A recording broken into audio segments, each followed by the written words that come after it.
Hello बेटा, अस्सलाम वालेकुम। My name is Mohammad Arshad. I am chemistry faculty of duty.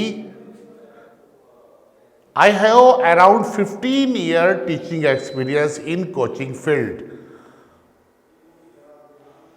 अब बेटा देखो जरा, हम सब्जेक्ट की बात करते हैं। अब बेटा देखो जरा, आपके यहाँ पर जो केमिस्ट्री का सिलेबस है, उस सिलेबस को आप देखिएगा जरा। यहाँ पर ये हमारे पास केमिस्ट्री के पूरे टॉपिक्स हैं। अब केमिस्ट्री हमारी बेटा आपको पता होगा 3 पार्ट्स में होती है। एक होता है फिजिकल केमिस्ट्री, एक होता है आपका इनऑर्गेनिक केमिस्ट्री, एक होता है ऑर्गेनिक केमिस्ट्री। 11th के अंदर ये चारों पार्ट आपके तीनों पार्ट्स हैं। और यहाँ पर ये हमने रखा फिजिकल केमिस्ट्री का पार्ट। फिजिकल केमिस्ट्री में ये चैप्टर्स हैं आपके some basic concept of chemistry, structure atom, state of matter, thermodynamics, thermochemistry, chemical equilibrium, ionic equilibrium, redox reaction. Competition के लिहाज से तीनों पार्ट्स जब आप कभी कंपटीशन देंगे 12th के बाद, ये आपका इक्वली आता है लगभग। कभी एक का क्वेश्चन ज़्यादा आता है, किसी का कम, लगभग बराबर आता है नीट के अंदर भी और आपका जेई के अंदर भी। आपको पता है बेटा नीट के अंदर 180 क्वेश्चन आते हैं, 180 मिनट्स होते हैं, तो लगभग 1 मिनट का एक क्वेश्चन हो गया हमारा। लेकिन जेई के अंदर क्या है बेटा, हमारे पास 25 क्वेश्चन आ रहे हैं आजकल।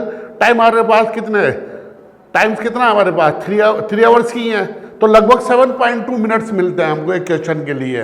तो आप देख सकते हो कौन टफ है, नीट कम टफ है या आपका जेई टफ है।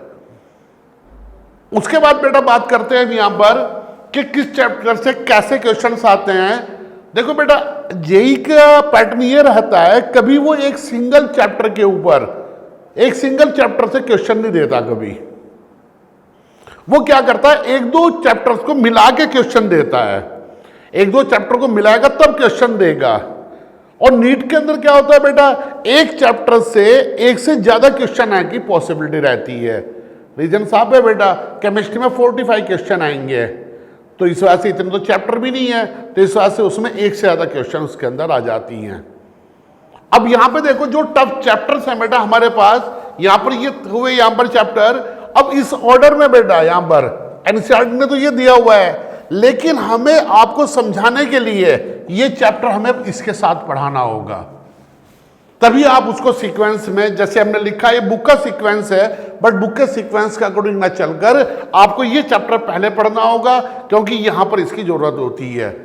वैसे ही बेटा पहले ये खत्म होगा, उसके बाद हम इनऑर्गेनिक में आएंगे। और इनऑर्गेनिक के लिहाज से बेटा ये चैप्टर कंपटीशन के लिहाज से सबसे इंपॉर्टेंट चैप्टर है इनऑर्गेनिक का। आप यहां पर आएंगे तो ये बेटा यहां तो सारे ही चैप्टर इंपॉर्टेंट हैं। थर्मो हुआ, ये बेटा बहुत ज्यादा इंपॉर्टेंट चैप्टर हैं पूरे यहां पर। उसके बाद अगर आप ऑर्गेनिक में देखो, ऑर्गेनिक में तो बेटा 11th की ऑर्गेनिक, 12th की ऑर्गेनिक जब तक आप पूरी नहीं करेंगे तब तक आप क्वेश्चन बना ही नहीं पाएंगे।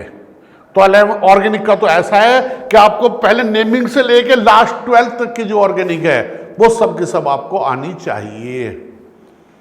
क्लियर बेटा?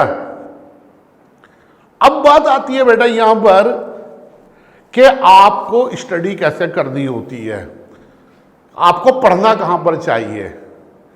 मैं आपको एक एग्जांपल देता हूं, आप उसके अकॉर्डिंग सोचें जरा। आप ऐसे सोचें, आप किसी गांव में गए, आप पहली बार उस गांव के अंदर गए और जाकर आपने जिसके यहां पर आपको जाना है उसका आपको एड्रेस नहीं पता। आप जैसे गांव में एंटर करते हैं, आपने किसी को पूछा कि भैया मुझे राम के यहां पर जाना है, कोई राम है, राम श्याम है कोई वहां पर, है ना, किसी राम के यहां पर जाना है। अब जब पहले जिससे आपने पूछा, अब उसने थोड़ी देर सोचा, सोचने के बाद 2-4 मिनट आपके मार गया और बोला यार मुझे नहीं पता है कहां पर है, मैं राम जी को नहीं जानता। उसके बाद आप थोड़ा और बढ़े आगे। जब आप थोड़ा और आगे गए तो आगे जाकर कोई पर्सन और मिल गया आपको, आपने उनसे जानना चाहा कि मुझे राम जी के यहां पर जाना है। अब उस बंदे ने क्या किया, उसको पता था राम जी कहां पर हैं, वो उस साइड से आते थे, उन्होंने कहीं पर शीट वगैरह देखी होगी वहां पर लगा हुआ घर के पास, कि उन्होंने देख लिया कि राम जी यहाँ पर रहते हैं, तो वो क्या करते हैं, लेके चल देते हैं आपको एक लंबे रास्ते से। भाई उसका रास्ता वही था, उसने उसी रास्ते को देखा हुआ था, उसी रास्ते से वो लेके गए। लेकिन हो गया क्या, आप चलते गए, आप कहने लगे यार अभी तक नहीं घर आया। वो कहेंगे नहीं नहीं रुके रहो, अभी आ जाएगा, अभी आ जाएगा। आप थक गए बुरी तरह से। उसके बाद एक आप तीसरे पर्सन के पास जाते हो, आप उससे क्या किया, राम जी के यहाँ जाने के बजाय आप बीच में ही छोड़ के वापस आ गए उस सेकंड पर्सन के यहाँ से। अब आप जाते हैं थर्ड पर्सन के पास। अब वो थर्ड पर्सन के पास आप जाकर कहते हैं राम जी के पास जाना है, तो वैसे ही जैसे आप पहले से बोल रहे थे, तो वो क्या करते हैं बेटा, वहाँ पर वो बोलते हैं आपको हाँ बैठो जरा, पानी वानी पियो, अभी लेके चल रहे हैं आपको। अब वो जाते हैं, एक उनको पता था शॉर्टकट था, कोई शॉर्टकट लेकर जाकर 2 मिनट में आपको वहाँ पर बिठा दिया राम जी के पास। यही बेटा टीचिंग है।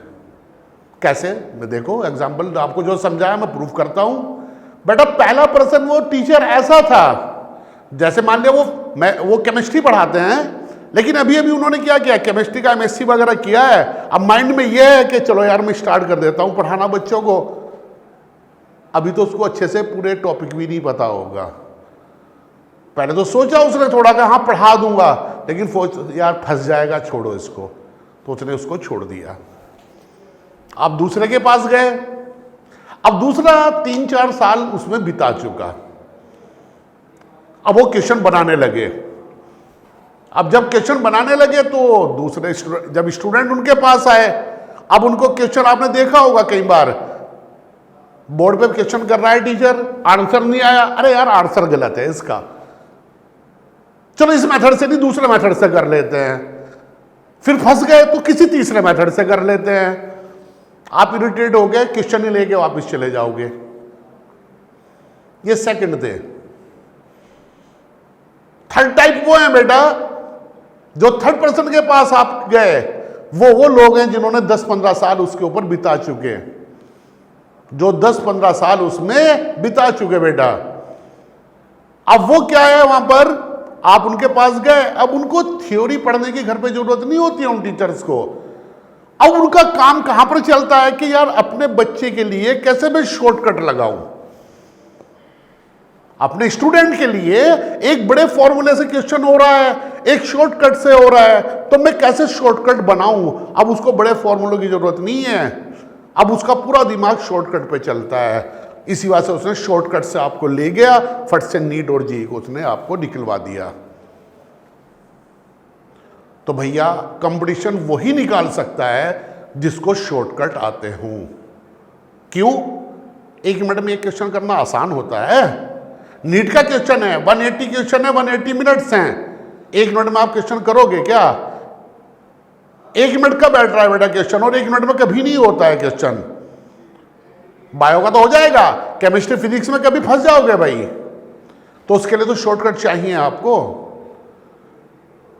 तो वही चीज मैं आपको बताना चाह रहा हूं यहां पर। अब देखो, जैसे मैं आपको एक एग्जांपल दूं यहां पर, ये तो मैंने जो समझाया आपको उसी को प्रूफ करता हूं। देखो बेटा, मैंने एक क्वेश्चन, अभी तो आप केमिस्ट्री में जाएंगे, क्वेश्चन आएंगे आपके, वहां पर आप देखेंगे ही, लेकिन अभी मैं एक क्वेश्चन लेके चल रहा हूं यहां पर। देखो बेटा, हमें फाइंड मोलरिटी, आपने 10th में पढ़ी है कहीं पर, molarity of 9.8% H2SO4 solution by weight if density of this. अभी आपको मोलरिटी आती है नहीं आती है उससे कोई मतलब नहीं है, मैं सिर्फ ये बताना चाह रहा हूं कि टाइम कैसे बचाया जाता है। अब एक वो टीचर है जो जिसने अभी पढ़ना शुरू किया है, वो क्या करेगा, इसको इस मेथड से करेगा। 9.8 H2SO4 का मतलब क्या होता है वो लिखेगा पहले, फिर यहां पे लिखेगा वेट ऑफ सॉल्यूट कितना हो गया बेटा, मोलिकुलर वेट ऑफ सॉल्यूट कितना हो गया, H2SO4 है यहां पर मोलिकुलर वेट, इसका H2SO4 का 98, वेट ऑफ सॉल्यूशन कितना है 100 ग्राम है, डेंसिटी इतना है, तो मोलरिटी का फॉर्मूला भी उसको पता है, weight of solute, molecular weight, volume of solution भी है, सारी वैल्यू डालेगा, 1.2 m आ जाएगा। लगभग इसमें 2 मिनट लग जाएंगे उसको करने में। अब जिस बच्चे को ये पता है शॉर्टकट जो मैं बता रहा हूं आपको, क्या मैं हर जगह नोट लिखता हूं बेटा, ये नोट जो होते हैं वो शॉर्टकट होते हैं मेरे।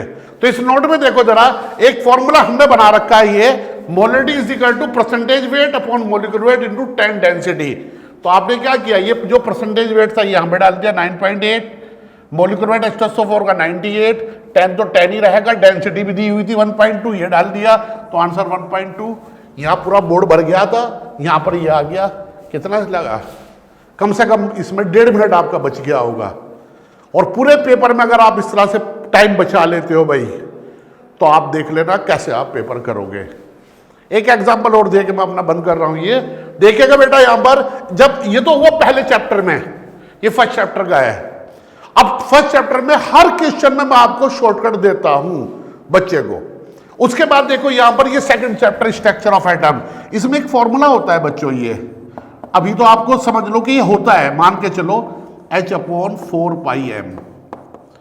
ये H भी बेटा कांस्टेंट है, 4b पाई बी एम, एम हो गया मास ऑफ इलेक्ट्रॉन। अब यहां पे देखो जरा, कुछ बच्चों जब क्वेश्चन करते हैं बच्चे यहां पर, तो H की भी वैल्यू पुट करते हैं, 4 की भी करते हैं, पाई की भी करते हैं, एम की भी करते हैं, और इन दोनों में से एक गिवन होता है, एक फाइंड करना होता है। ये तो सारे कांस्टेंट है। अब देखो H की वैल्यू होती है 6.6, देखो एक मिनट, ये आ गया बेटा 6.6 इंटू 10 की पावर -31 होती है वैल्यू। ये 4 इंटू 3.14 इंटू 9.1 इंटू 10 की पावर -31। बेटा इसको कैलकुलेट करना आसान होगा क्या? पेपर में 1-2 मिनट आप इसकी कैलकुलेशन में लगा दोगे। अब वो जो टीचर है जो शॉर्टकट बनाना चाहता है, वो कहता है नहीं आप इसको बिल्कुल मत करो। आप क्या करें, यहां पर उसने क्या किया, जब हर कोई कांस्टेंट है तो इनकी वैल्यू लिख ली उसने। इन सब के लिए उसने ये फॉर्मूला बनाकर क्या किया, delta x into delta u is equal to, इसकी वैल्यू बेटा 5.77 इंटू 10 की पावर -5 आएगी। वो तो कांस्टेंट थे ना, उन कांस्टेंट की जगह उसने ये वैल्यू बना ली यहां पर पूरी। और इस वैल्यू में क्या है बेटा, अब इसकी वैल्यू अगर पता है, ये निकालना है तो इससे डिवाइड कर दो, फौरन आंसर आ जाएगा। जैसे ये दिया हुआ है क्वेश्चन हमें यहां पर, तो यहां से इतने मीटर बेटा उसकी वेलोसिटी है, एक्यूरेसी उसकी दी हुई है इतना, तो यहां से तो डेल्टा यू निकाल लेगा, इसको डिवाइड करेगा, 1 सेकंड में आंसर आ जाएगा। पहले वाले केस में क्या था, पूरा सोल्व करना पड़ता, उसको पूरे को सोल्व करता तब डिवाइड करता। तो ये वो शॉर्टकट है बेटा। इन शॉर्टकट के ऊपर ही हम इसके अंदर जाएंगे, और इन शॉर्टकट को बेटा करते हुए हम हर चैप्टर में आपको शॉर्टकट मिलेंगे। और ये हमारे यहाँ पर पूरी टीम हमारी इन शॉर्टकट पे ही काम करती है। अब आप डिसाइड कर सकते हैं बेटा आपको क्या करना है, आप लोग अच्छे से जानते हैं, आपको कोई बहका नहीं सकता ना, बहका के कभी नहीं पढ़ा सकता आपको। आप 2 सेकंड में पहचान जाएंगे। आप जब आए हमारी क्लास ज्वाइन करके देखें, आपको अच्छा लगे तो आप ज्वाइन करें, अदरवाइज आप फ्री हैं। ओके बेटा, थैंक यू।